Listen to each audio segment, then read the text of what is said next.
Finland and Sweden to forego decades of military neutrality.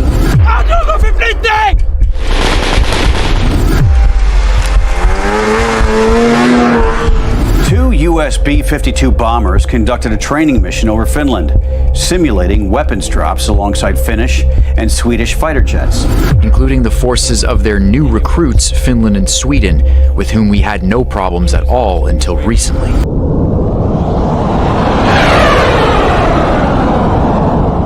The Arctic is no longer just ice and isolation. It's turning into the world's next major battleground. As Russia builds up bombers near Finland and NATO strengthens its northern defenses, a quiet but dangerous standoff is unfolding in the high north. What was once a frozen frontier is now a strategic hotspot where power, territory, and survival are on the line. Russia's strategic bomber buildup at Olenia, a calculated signal in the Arctic theater.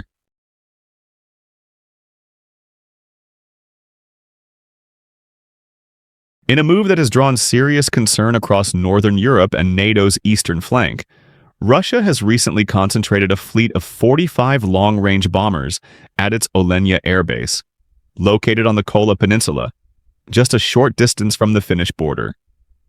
This deployment, involving aircraft such as the Tu-95 MS Bear and Tu-22 M3 Backfire C, marks the most significant military presence at Olenia since the early days of Moscow's full-scale invasion of Ukraine in 2022. But this is more than just a logistical repositioning. Satellite intelligence and open-source military trackers confirm that the scale and type of aircraft now stationed at Olenia suggest a deliberate strategic escalation. It sends a clear message. Russia intends to fortify its northern military corridor, a region historically critical to its nuclear and conventional deterrence operations. Olenia's significance extends far beyond its geographic location. During previous phases of the war, this base served as a launch pad for Kych 101 and Kych 555 cruise missile strikes targeting Ukrainian infrastructure. Unlike forward operating bases closer to Ukraine, Olenia enjoys a form of de facto immunity from direct Ukrainian retaliation, both due to distance and Russia's tightly layered air defense systems in the Arctic Circle. This has made Olenia a safe harbor for offensive air campaigns, a status now being reinforced with this new bomber surge. From a geopolitical standpoint, the timing of the buildup is revealing. Finland's recent accession to NATO has shifted the alliance's boundary right up to Russia's northwestern doorstep. By bolstering Olenia, the Kremlin is effectively countering what it sees as encroaching Western influence and establishing a military buffer zone near a new NATO member. Furthermore, Sweden's pending NATO membership and its own steps to strengthen Arctic defense adds further tension to an already delicate regional equation. Defense analysts suggest that this deployment could also be part of a broader Arctic doctrine Russia has been quietly developing. With global warming unlocking new northern sea routes and energy exploration opportunities, the Arctic has become a new arena for geopolitical competition. Moscow's military posturing here is as much about asserting control over emerging strategic frontiers as it is about deterring NATO's expansion. Finally, the presence of long-range bombers in such numbers is not merely symbolic. These aircraft are capable of carrying nuclear and precision-guided conventional munitions, making Olenia a potential first strike or second strike launch point in the event of broader conflict.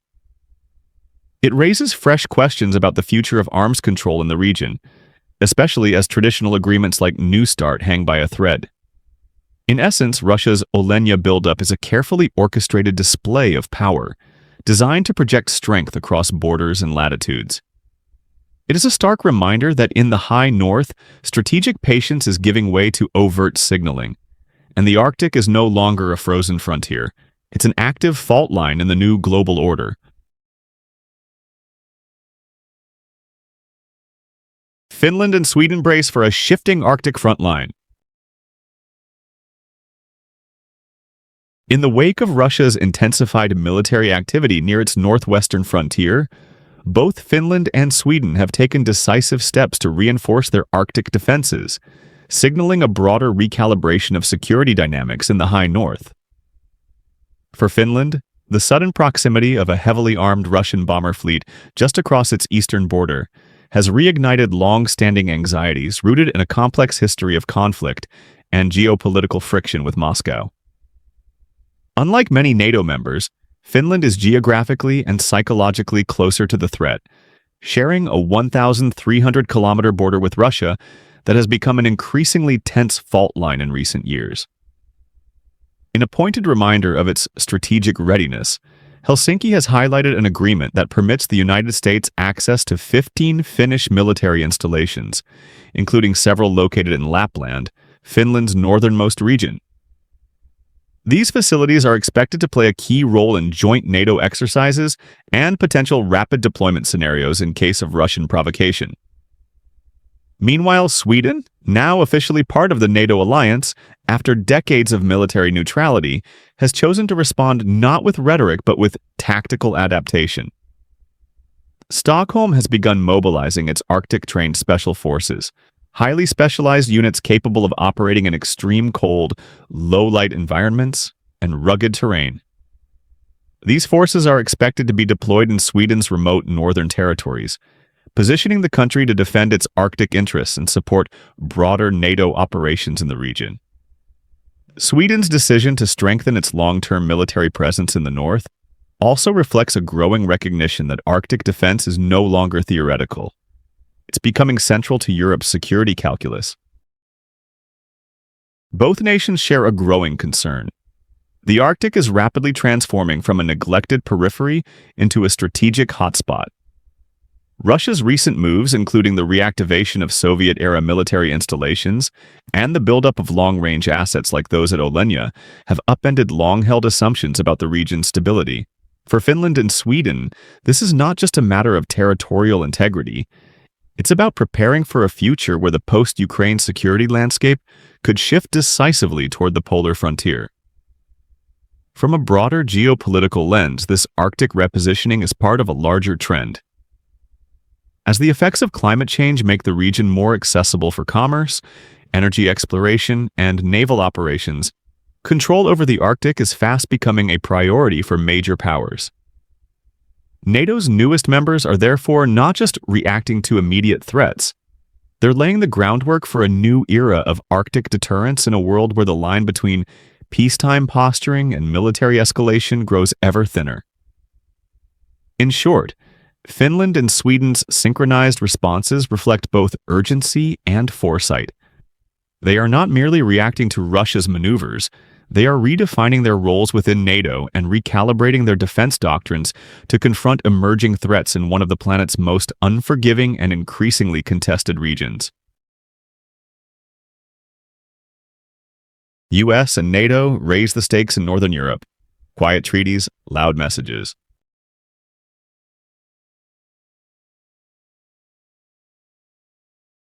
As Russia strengthens its military footprint near NATO's northern frontier, the United States and its Nordic allies have quietly activated a coordinated network of military preparedness that stretches across the Arctic Circle. Behind the scenes, a complex web of bilateral defense agreements is reshaping the strategic landscape of Northern Europe. And few people outside military circles are aware of just how deeply embedded the US now is in the region's defense posture. Under a series of defense cooperation deals, Washington now has formal access to 11 key military facilities spread across Finland, Sweden, and Norway, a strategic triangle bordering the Arctic and the Russian frontier. These agreements allow not only for the pre-positioning of military equipment, but also enable the rapid deployment of U.S. troops in the event of a crisis. While the text of these arrangements often avoids public scrutiny, some clauses have raised eyebrows. Under specific emergency conditions, the U.S. could, with the consent of the host country, exercise authority over civilian infrastructure to support joint military operations. This reflects a deepening level of integration rarely seen outside long-standing alliances like those in Central Europe. On the operational front, deterrence is no longer theoretical, it's airborne. In a show of force clearly intended to send a signal to Moscow, the North American Aerospace Defense Command, NORAD, recently conducted high-visibility joint intercept exercises. The drill, involving U.S. Air Force B-1B Lancers, escorted by F-16 fighter jets, took place over Alaska's Arctic airspace, underscoring the transpolar nature of modern strategic competition. Alaska, already a forward outpost for U.S. missile defense, is becoming a launch pad for Arctic counter-posturing. Though NATO's defense treaties with these Nordic nations make no explicit mention of nuclear weapons, the subject lurks just beneath the surface. Legally, all military deployments and weapon storage must adhere to the principle of host nation sovereignty, meaning that Sweden and Finland, both of whom maintain strong domestic opposition to nuclear arms, retain the right to deny nuclear deployments. However, military analysts speculate that dual-capable infrastructure, facilities capable of hosting both conventional and nuclear systems, may be part of a long-term planning calculus. There's also a wider strategic picture to consider. The Arctic is no longer just a vast, frozen buffer. It's a critical domain in great power competition. As melting sea ice opens up new navigation routes and resource opportunities, control over northern airspace and seaports has taken on renewed urgency. U.S. forward basing in the region is not simply about deterring Russian aggression. It's about maintaining access to a rapidly transforming geopolitical frontier. Moreover, the symbolism of allied cooperation is just as important as hardware. For the first time in decades, NATO is building the infrastructure not only for defense in depth, but also for rapid collective response in a region once considered peripheral to European security. The U.S., long accustomed to operating through its Western European partners, now finds itself recalibrating its northern strategy, in part because of Russia's Arctic ambitions. In essence, the current counter-posturing by the U.S. and NATO is more than a tit-for-tat military reaction. It's part of a broader realignment that acknowledges the Arctic as a front line in tomorrow's strategic map. As these silent treaties evolve into visible power plays, a new Arctic chessboard is taking shape, one that blends cold weather warfare with hot geopolitical stakes.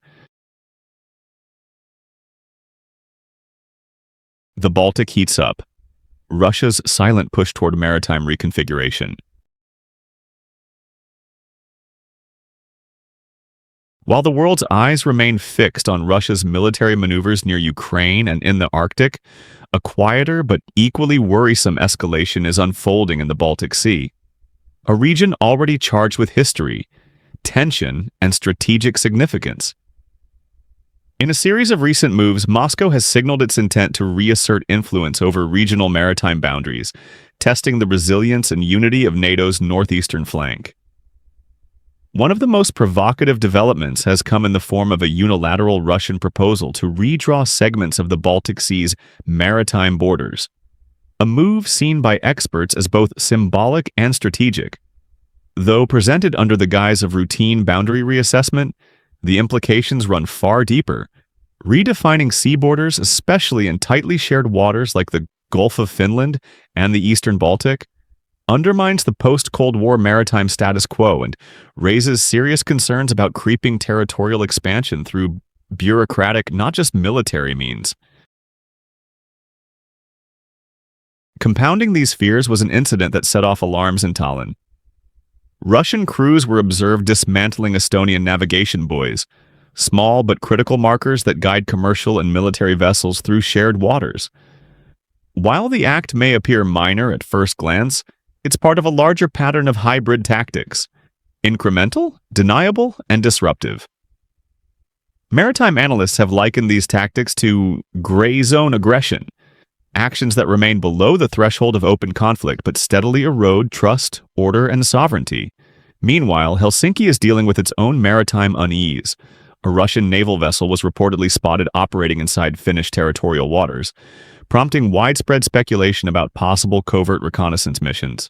Military observers believe the ship's movements may have been part of a broader effort to map underwater terrain, seabed conditions, and navigation channels.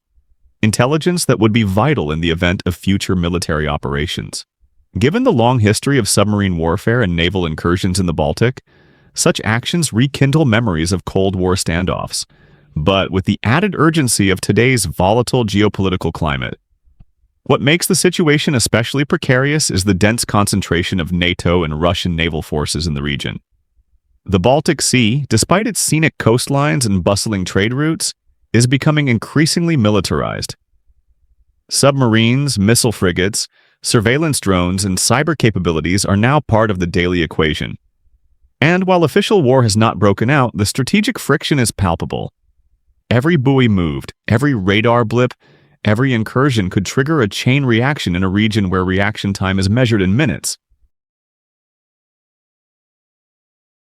Critically, the Baltic escalation does not exist in a vacuum.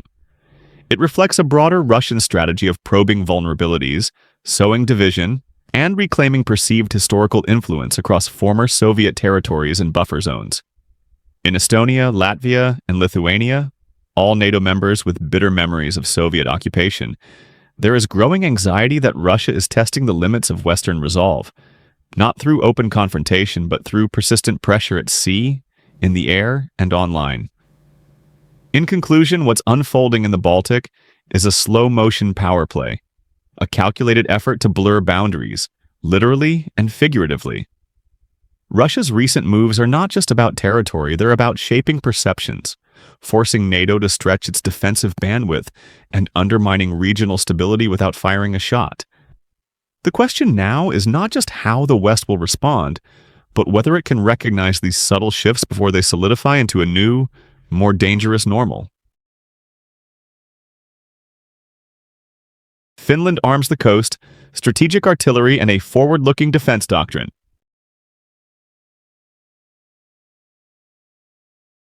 As tensions rise across Northern Europe and the Baltic Sea becomes a new epicenter of geopolitical maneuvering, Finland is accelerating its defense transformation, pivoting decisively from neutrality to full-fledged NATO-aligned preparedness. One of the clearest signs of this shift came with Helsinki's recent announcement to acquire up to 20 state-of-the-art self-propelled artillery systems, a move aimed squarely at reinforcing Finland's coastal security and bolstering its deterrence posture across its scattered archipelagos in the Baltic region. But this acquisition isn't an isolated procurement. It's part of a long-term reconfiguration of Finland's coastal defense doctrine. These artillery units, highly mobile and equipped to operate in harsh maritime environments, are slated to become the backbone of a modernized, rapid response force aligned with NATO's tactical standards. The goal is to establish a robust coastal artillery capability that can be deployed flexibly across Finland's rugged shorelines and island chains between 2029 and 2031, effectively transforming the country's coastline into a fortified buffer against maritime incursions. What sets Finland's approach apart is its blend of old-school expertise and next-generation strategy. Historically, Finland has maintained a strong tradition of sea denial and coastal defense dating back to the Cold War, when it relied on fixed artillery emplacements and naval mines. Today, that doctrine has evolved into a more mobile, interoperable system, a reflection of the country's new role within NATO's defense matrix. The self-propelled systems represent a crucial upgrade, allowing Finnish forces to reposition and fire from unpredictable locations, thus complicating any adversary's calculations. At the same time, Finland's naval readiness remains among the most advanced in Northern Europe, particularly in two critical areas: mine warfare and logistical sea support. The Finnish Navy operates one of the most extensive and capable mine warfare fleets in the region, a key asset given the narrow straits and choke points of the Baltic Sea. These capabilities are not just defensive, they're strategic. Naval mines, when deployed smartly, can deny access to vast sea zones, channel enemy vessels into kill zones, or cut off supply routes without engaging in direct combat. Moreover, Finland's logistical operations at sea, often overlooked in public discourse, are vital to sustaining long-term defense efforts. Its ability to resupply remote island garrisons, maintain operational tempo in contested waters, and integrate seamlessly with NATO maritime exercises speaks volumes about its preparedness and adaptability in dynamic combat environments. From a strategic perspective, these moves send a clear message. Finland is not simply reacting to Russian aggression. It is proactively shaping a defense ecosystem designed to outlast short-term crises. The emphasis on self-propelled systems and naval readiness suggests that Finland sees future conflicts as fast-moving, highly mobile engagements where flexibility and technological superiority will matter more than static firepower alone. In the broader context of Baltic security, Finland's evolving posture contributes to a growing Nordic defense arc, from Norway's Arctic bases to Sweden's elite Arctic units. Together, they form a resilient northern shield, ready to counter any escalation that may spill from the Ukrainian front lines into the maritime corridors of northern Europe. Ultimately, Finland's investment in coastal defense is about more than just protecting its own shores.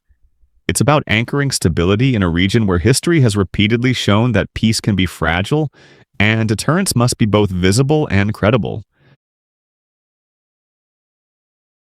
Why the Arctic is becoming a global flashpoint. Long seen as a remote, frozen frontier, the Arctic is fast emerging as one of the most strategically contested regions on Earth. And it's not just because of the ice. As global temperatures rise and climate change accelerates the retreat of polar ice, previously inaccessible parts of the Arctic are opening up. This transformation is not only ecological, it is profoundly geopolitical. New sea lanes are forming, offering shorter shipping routes between Asia, Europe, and North America. Simultaneously, vast reserves of untapped energy resources, oil, gas, and critical minerals, are becoming more reachable. In effect, the Arctic is no longer a buffer zone. It is becoming a strategic prize. Russia has been among the first to fully grasp the implications of this shift. Over the last decade, Moscow has pursued an aggressive policy of militarizing its northern frontier, investing in both infrastructure and advanced military systems. From reactivating Cold War-era airfields to deploying icebreaker-capable missile platforms and submarine-launched ballistic missiles, Russia is positioning the Arctic as a central pillar of its future power projection. Its northern fleet, armed with a growing nuclear deterrent, now serves as the spearhead of this ambition, one that blends resource security with military dominance. But this isn't happening in isolation. NATO has taken notice and is responding in kind. The alliance's northern members, especially the United States, Finland, and Sweden, are increasingly treating the Arctic not as a fringe concern, but as a core theater of collective defense. Their collaboration includes the expansion of Arctic training exercises, increased air and naval patrols, and the integration of remote sensing technologies to track movement in this vast and difficult-to-monitor space. The underlying objective is clear: to limit Russia's maneuverability in the Arctic and prevent it from using its northern flank as a backdoor to outmaneuver NATO in the Nordic-Baltic zone. This strategic contest is unfolding against a complex legal and environmental backdrop.